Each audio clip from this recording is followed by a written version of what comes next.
Good morning, Burnout Basketball Podcast fans and listeners. Just for those of you who might be listening who aren't a fan, don't want to single you guys out. We are coming in live after watching both of these California classic, not so classic, basketball summer league games. This is like real sicko shit, just to put that out there, because it's like not even the real summer league yet. They're not in Vegas. They're just playing in California. It's 2 games, I think, only. And then they'll be moving on to, I think, Vegas sometime during the week. But just wanted to watch both these games. It was a Saturday game and a Sunday game. Saw some players play in one game, some players play in the other. A few, get swapped in and out. So that was exciting. That was fun. We're definitely going to be talking about that. We will also be talking about a few other things around the league, and some larger Heat stories, as well as maybe a few other topics that are just kind of going around, including, free agents. There's some rumors about Beal and Lillard and things of that nature. So we'll be getting to that. We'll definitely be hitting those. Let's just start it off with what everyone is 100% most excited about. The California Classic. Who else isn't excited about or wouldn't be excited about summer league basketball, right? It's just the best. I'm really trying to sell myself on it. It was not to say there wasn't some cool stuff that happened during it. Some of the other games actually looked pretty cool. Before we get to the Heat, just want to shout out VJ Edgecombe. I hate that he's a 76er, but it seemed like he balled out in his first summer league game. After hearing the story, he said on draft night that he grew up without electricity, like they just had a generator. He's from the Bahamas. And hearing that he sends a bunch of his money back to like help kids in the Bahamas, and he's still a kid, just all the praise in the world to that guy. I hope he has an incredibly successful career. He seems like the person who's just gonna like work everybody out off the gym, like he's just off the floor. He's just gonna outwork them no matter what. So really excited about him in general. But he's not on the Heat. So let's get to players who are actually on the Heat, and we'll start off with our second year. No, it's hard to say with him. He's older, but yeah, second year player, Pelle Larsson. Larsson did not play in game 2, not because of his poor play in game 1. In fact, probably the opposite. He played really well in game 1. He by far looked like the best player on the floor when he was out there. It was interesting because what we were seeing from that game, I know I say we because we were all watching, of course. What we were seeing from that game was him on ball primarily. And he was doing great at it. He was taking people off the dribble. He was kind of outrunning people. He was, getting them on drives, doing well in the pick and roll. He was drawing fouls. He was doing a lot of that on offense, and it was working well for him. But when it comes to the regular season time, when we're playing with the real roster, he will likely be playing more off ball. So I'm more excited to see how that translates to the actual regular season once we get there. TBD, but it is cool to see. I know when we talked about this in the last episode that when you're looking at first year players in summer league, it's really a coin toss. It doesn't really matter. There's a bunch of examples of players who played really well in summer league who didn't end up turning out to be good in the real NBA, and then there's players who played poorly in summer league who turned out to be really good in the NBA, i.e. like most recently Jalen Brunson and Trae Young didn't have great summer leagues, and they're both pretty good. I'd say pretty good. So we'll see, but it is cool with second year players. You want to see that they kind of look better than the other players who are out there, just because they've had a full year in the NBA system. Even if they didn't play a bunch of games, they were still training with NBA players. They were in NBA practices. They're older. Now there's a bunch of older players in the summer league with undrafted and college players coming in older than ever, but still excited about how Pelle was playing. He was doing really well on defense too, which was, pretty, we noticed that in the regular season just from his limited play that he seemed decent on that end, but nice to see him being able to lock some guys up on the summer league court. Moving on to the next second year player who was very interesting for us, Ware. Yeah, Kel'el. He looked like a defensive menace out there, especially in game 1. He had 5 stocks. I think it was 3 blocks, 2 steals, but a bunch of like just deflections and like a lot of those forced turnarounds is something you see when people like drive into the paint and see Wemby there, that they're like, never mind, I'm getting right out of here, because they know they're not getting a shot over him. You saw a ton of those. You even saw some of those in game 2, but a lot of times people just noticing that he was there waiting to block a shot and deciding, nope, gotta get out of here. So just that presence is huge. There was a portion in game two where I think he was playing on the floor at the same time as Steve Settle and Dane Danger, two other bigs. I didn't love it. I felt like it ended up putting him on the perimeter more. And he's not the worst perimeter defender, but he's definitely more comfortable in the paint, and that's where he should be. He's 7'1". He's huge. And has super long arms.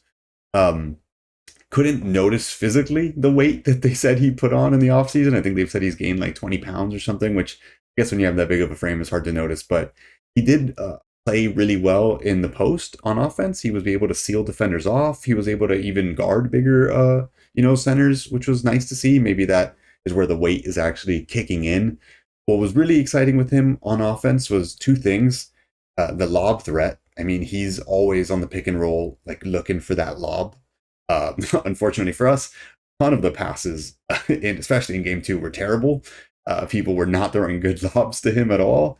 And then when he was seeing defenders in the post, which was really cool to see him do, being able to like kind of get that good dominant post position, the entry passes were just horrid in game two, especially. There was a ton of them that I was just saddened by. So in the real game, it'll be interesting to see if he could still get, in the regular season, those offensive positions where he's sealing a defender off, or where he, has the advantageous position in the post, but actually get that pass. It's a question of whether he can get there against better defenders. But it was nice to see him bully worse players. You want to see that from a young prospect who you're hoping is good, who was not allowed to be traded, which I'm in agreement with. I think he has good potential. I think it's at least worth investigating how good this guy can be when you have someone who's 7'1", who is pretty good on defense already at a very young age, and also who shows some glimmers of a pretty good offensive game. The shot, we've talked about this before, with if he can space the court or not. I don't think the percentage is good yet in just these two games, but the shot itself, again, it looks good.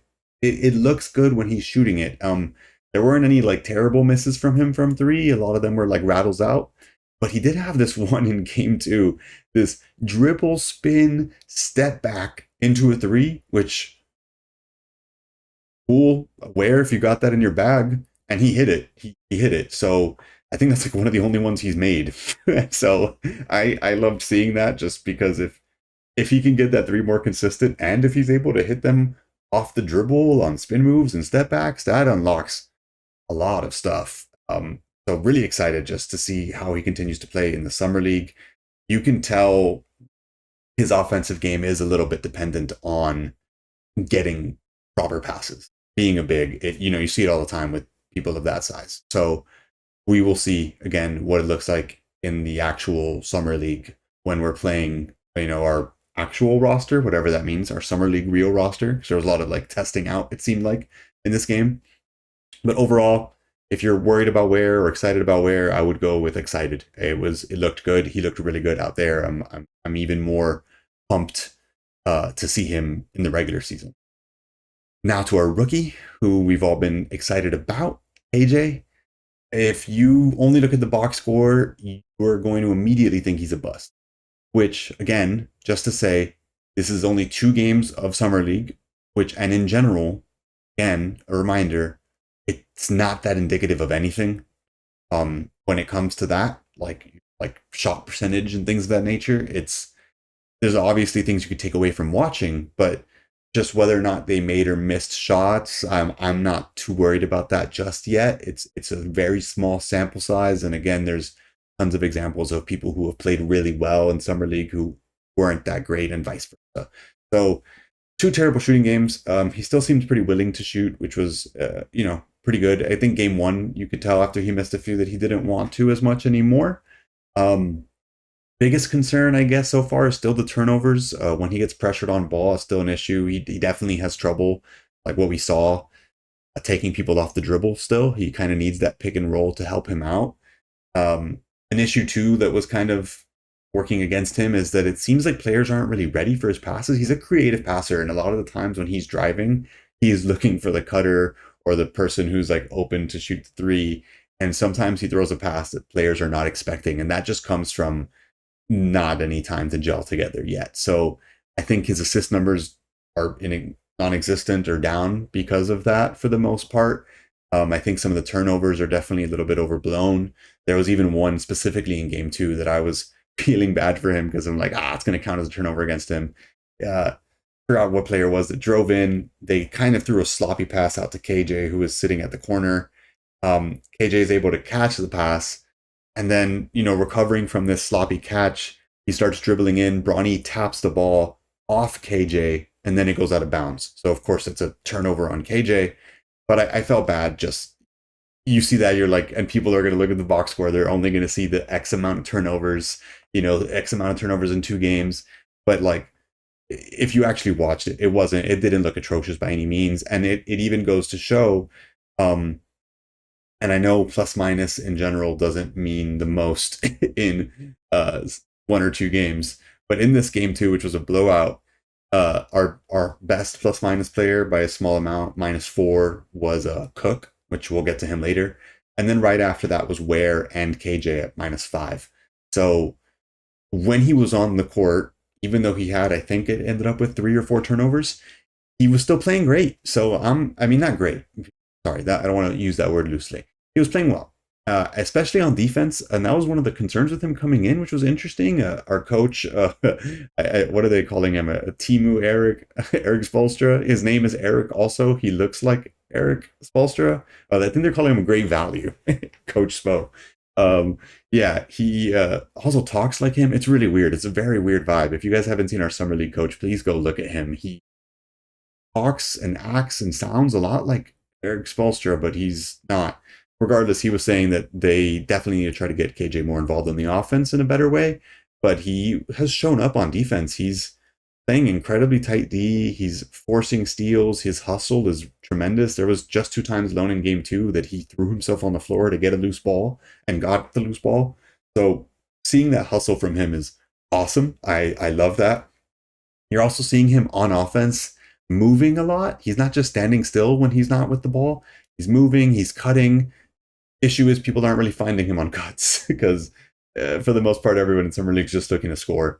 But with those cuts, sometimes he's getting offensive rebounds, or he's like putting himself in a good position to get an early steal in a possession, or like set up a steal in a early offensive possession on the other end, So he's I think he's been playing all right. I'm definitely excited to see the full summer league sample, see how he gels out there. I had this note just from game 1 that overall, just in general, the first half of game 1 seems super slow and sloppy. You can tell on both sides that there's like a rust and a certain level of discomfort just from maybe not playing basketball at all, not playing basketball together. It was an ugly first half to game 1. It was not pretty. And that's by summer league standards, which is already not very pretty basketball, but this was even uglier. It was bad, that first half. But game 2 seemed a lot more fluid, seemed a lot more smooth in general. So I'm excited to see how that continues to carry over as this team continues to gel and work together. Also, great bench vibes I noticed from KJ. Even when he was sitting, even when he got sat, he was standing up, clapping, cheering people on. That's somewhat unimportant when you're evaluating a player, but it's important. It's a personality thing, and I think that these are people he barely even knows who are technically fighting him for a roster spot, and he's cheering them on. So I think that's cool, especially from a pass first point guard like himself. His height, I think, and size is going to be incredibly handy. I think that's what's helping him on the defensive end. I think that's what's allowing him to get some of those rebounds aside from the cutting. He doesn't look slow by any means. In terms of his height, even too, there was an inbound play. Let me look up the exact sequence. There was he threw the ball. He was the person inbounding it from under the basket, right? Like from behind the basket. And he inbounds it to Cook, which he throws this like overhead pass to Cook, who's all the way out at the 3-point line, which immediately like all the eyes turn from, looking at the inbounder to boom, turning their eyes, looking to see where Cook is with the ball. And then immediately Cook, just a quick pass in to Ware, who's in the post, and Ware goes up for a shot, gets fouled for free throws. So that was, just in general, it was a cool inbound play. There was a few cool inbounding plays from our great value Coach Spo that I enjoyed, but that one in specific I thought was maybe made a little bit more accessible due to KJ's height, which is it's a plus for him. Cool. moving on now before we close out Summer League. Just some players to look out for, like people who I took small notes on. I'm not going to go in depth on these players at all until I see a larger sample size. Kira Lewis looked great in game one. Again, good. Let's not say great. He looked really good in game one. He had some steals and good passing, good defense. I think he didn't shoot the best, but he still looked good out there. Eric Stevenson, big question mark. I left game one feeling like, did we find their new Duncan Robinson? And then game two, he bricked almost every shot. He was our worst plus minus. He was like a minus 20 out there. He definitely seems like a specialist, even though there was a play or two in game two where he had some fun post moves that landed him a shot. But his 3-point shot was not falling at all in game two, whereas in game one, he went 4 for 4. So I'm excited to see what the average ends up being for him. He's a eager shooter. He has a quick release. The form looks great. So it would be cool if we can dig up some random 3-point specialist from the scrap heap. So he's just someone I'm looking out for. But by far from the players who I wasn't aware of before this, Cook was probably my favorite. He just looked really, really good out there. And I feel offensive that I'm not even calling him by his full name because I've just been writing notes down and writing Cook with an E at the end. I did write his name correctly at least. Javonte Cook. He looks good out there. In both games, he was scoring pretty well. He was passing pretty well. He was playing pretty good defense. He was our second highest plus minus in game one. That's only behind Stevenson, who shot 4 for 4 from 3. And that's by a wide margin over the rest that he was the second highest in game one, which was a win. And in our blowout loss in game two, he was the highest plus minus with a -4. So he was actually above AJ and Ware, in terms of impact. Again, plus minus in single game doesn't mean much. All I'm saying is that while he was on the court, and in Summer League, you can tell when someone's on the court that shouldn't be. When he was on the court, it looked like he should be. He was playing well. He was driving, and he seemed like they really couldn't guard him when he was driving. The defense was really nice. The effort, he had deals. I'm excited to see if that can continue. A few other names that I just wrote down as I saw them come out. Not to say that the other players who I'm not going to mention aren't worth mentioning, but we'll see when we see them, right?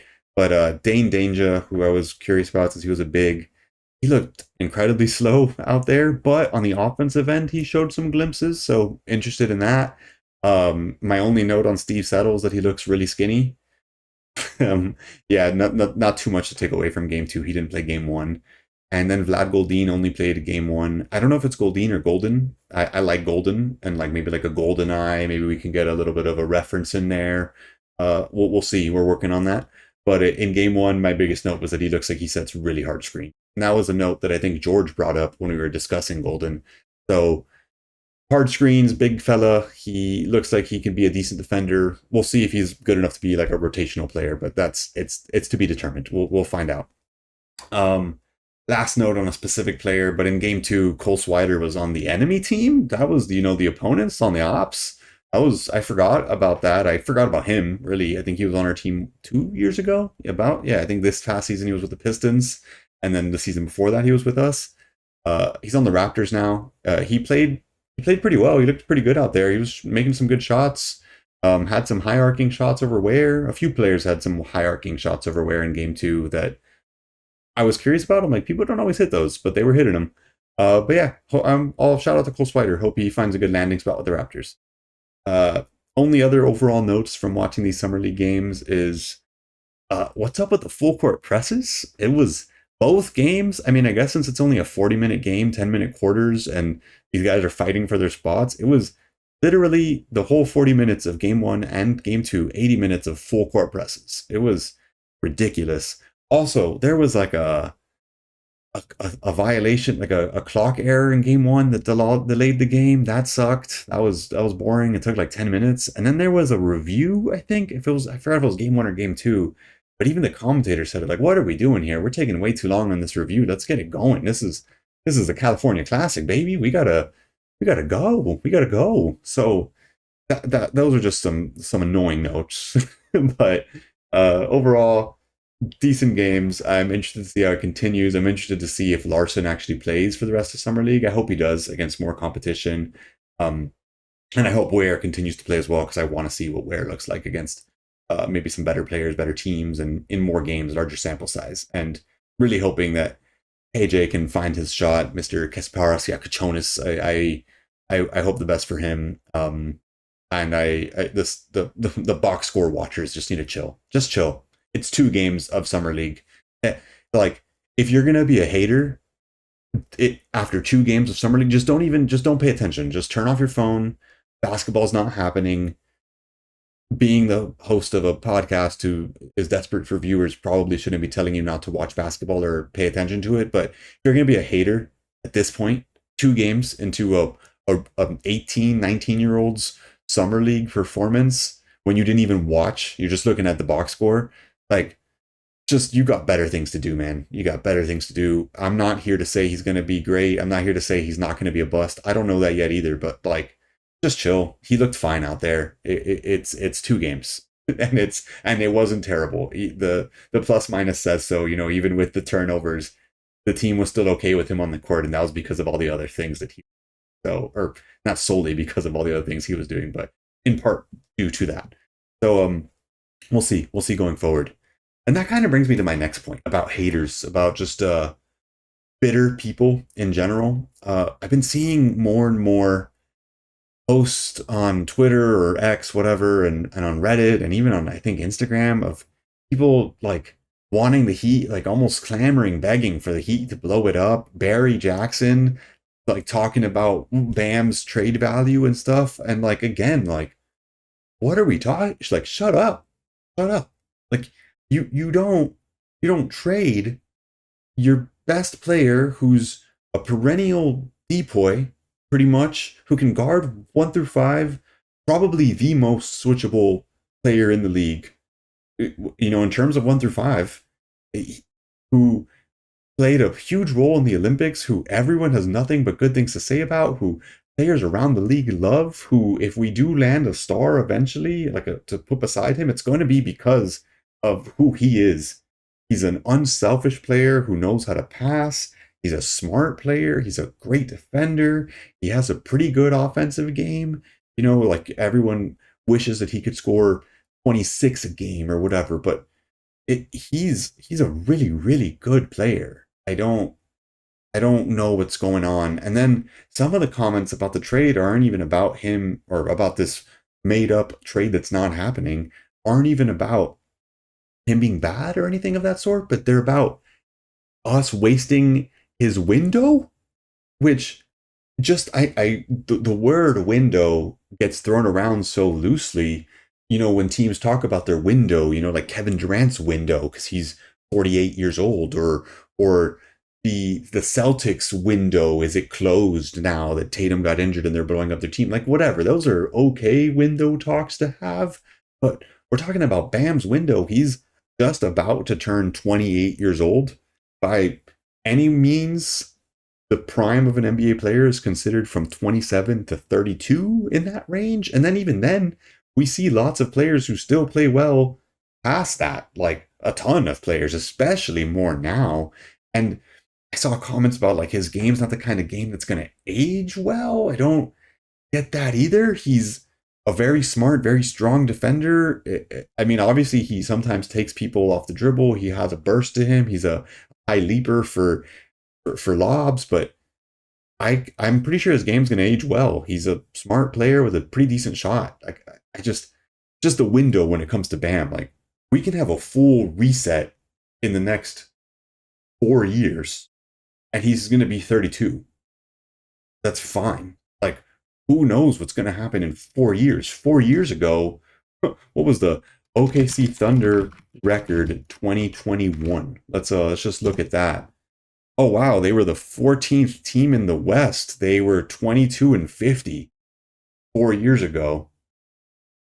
So what are we talking about? 24-58 in the 21-2022 season? Like, just chill. Just chill with the window talk when it comes to Bam. Let's not do that. We have a good player. But then it made me think, and I saw this tweet that was talking about Heat with the most playoff wins since 2020 for any team without a ring. And I think the tweet since been deleted because I think they got the numbers wrong, but it was still true. I went and checked on StatMuse, so courtesy of StatMuse, since the 2020 playoffs, right? So the 2019-2020 season, the teams with the most playoffs wins are the Celtics with 58, who obviously have won a chip and been to the finals twice. The Nuggets with 44, who obviously have won a chip. It's late, but yeah, right? Whatever. Point is they've won a championship. And then the Miami Heat with 39. So, and the next highest after that is the Bucks with 32, and they also won a championship in 2022, 2021, one of those seasons. So when you're looking at Miami Heat, when you put that into context, that we've won 39 postseason games since 2020, which is something to be happy about, to be proud of. Like, people talk about this franchise like it's been nowhere, but we've been in the finals twice recently, and we've won a lot of playoff games, just didn't win in the finals. But that also explains why, frankly, Heat fans might be so bitter, because we've gotten so close so many times and won so many playoff games, and it's not a ring to show for it recently, not a ring in those 39 wins. So I get that. Actually, it makes sense when you put it that way. We keep getting there, but we're not doing it. We're just, we're edging ourselves. It sucks. So I understand the bitterness, but you have to just pull that out. And the reason why we even feel that vitriol, why we feel that anger, is because of the excitement that this team has given us, even though it's led ultimately to disappointment. That's the life of a sports fan. I wouldn't trade any of those runs. I enjoyed them, even though we lost. They were fun. The Jimmy in the finals, in the bubble, that was tremendous. Bam's block in the bubble. Our Nuggets finals wasn't the most exciting finals performance, but regardless, those were fun playoff runs in general. Wouldn't trade that. So I know it's easy to be bitter because of everything we've been through, but we shouldn't blow it up, even though we have our own pick. I don't think you do that. That's not what this organization does. I know you don't get players through free agency the same way you once did, but let's just let this be an evaluation season. We've made the finals twice recently with players who nobody thinks are good ever, and we still have Bam, who's on the team, who's on those finals teams, who was an important player on all those teams. We still have Bam. And we still have Hero, who's mostly been good for us. I know people are already worrying about the extension talks for him and when that happens, if that happens. Let's not worry about that. Anxiety is all baked in the future. Let's just live in the present for now and see how this year goes. You don't blow it up yet. We figure it out. Let's see where we're going. Like, do you guys remember the Dion Waiters Heat teams? Like, come on, man. Like, with Goran and DJJ and Tyler Johnson and James Johnson, like, those were fun teams. We were never winning a championship with those teams, but they were fun. They were fun. The 31-31 or 41-41 season, that was a fun season in the second half, but it was cool. It was exciting. Part of being a fan is to be a fan and to just cheer for the team regardless. We have not done anything that terrible for us to be switching up on the whole organization. We were in the finals not too long ago. Just give them a little bit of time to figure it out. It is hard to do. Not an easy thing to do. So let's see. I know on the free agent market, kind of moving on to that, we're on the lookout for maybe, do we want to get, or do we hope that we can get Lillard when he comes back from this injury next year? Or it seems like Beal might be getting bought out any day now. Do we want to get Beal on a cheap deal? Which, again, Beal's contract is what's terrible. Beal, the player, is all right. On a cheap deal, I think, yeah, you do get Beal, and you see what you could do, assuming he wants to come to the Heat. We were one of his preferred destinations before. We were just unwilling to trade Tyler Hero for him, which made sense at the time, especially considering his age and his contract number versus Tyler's at the time. But if you can get Beal on a mid-level exception or less, or if at minimum, then yeah, why not do that? I think there's some maybe CBA questions that come into play when you're thinking about if you do sign him to the MLE, because I think that does then put us into the tax, the first apron, the complications that come with being in the aprons and whatever the hell that all means. So we'll see where that all nets out, but he's not going to win us a chip. He's not going to be a huge difference maker in this season. But he's a good player, and I think it'd be exciting to see him. And he can shoot, he can space the floor. He's a smart player for the most part. So we'll see. I'm excited about that. It seems like the Kuminga thing might be dead in the water, so not really mad about that. Let's just see what happens. There's rumors about Wiggins getting traded to the Lakers for a pick and Connect and Rui Hachimura. Connect has looked bad in game 1. I don't know how he looked in his game 2 of the California Classic, but I'm all for the idea of if you're getting at least a pick and a decent player back for Wiggins, do the trade. But if not, we're not in a rush to trade him. Like the Rozier situation, we do want to trade him pretty much for whatever we can trade him. But Wiggins is fine. If we keep him, we keep him. So let's just see how that goes. Ugh, wow, that was a decent amount of Heat basketball that we got to just now. We're going to go ahead and just do one last topic, real quick before we move on. I'm going to zag on the Bucks thing, on the Bucks discourse. A lot of people are clowning the Bucks about what they did with Damian Lillard, buying out his contract. I think they stretched it, so they're paying $20 million every year for the next 5 years, which is a crazy thing to do. It is a wild thing to do, but you have to put yourself in their position, and then you have to kind of respect it, because this organization is willing to pay that much to keep their main player. They're trying. Look, regardless of what we all think, what everyone else thinks, they think that he is worth keeping. And he wants to be there, so he has said. So until he says directly that he wants out, he's a grown man. He can choose to leave whenever he wants to, or choose to ask out whenever he wants to. But he seems like he just wants to be there if they make an effort to keep him. So them doing this was what allowed them to get Miles Turner, who again probably is not going to be a game changer for them, but he's pretty good. He's a good player, very good player. And Damian Lillard wasn't even going to be playing. So you went from a completely wasted season, which was going to be this season coming up, to one that has some potential in a weak East where the Celtics are rehabbing, the Pacers are rehabbing.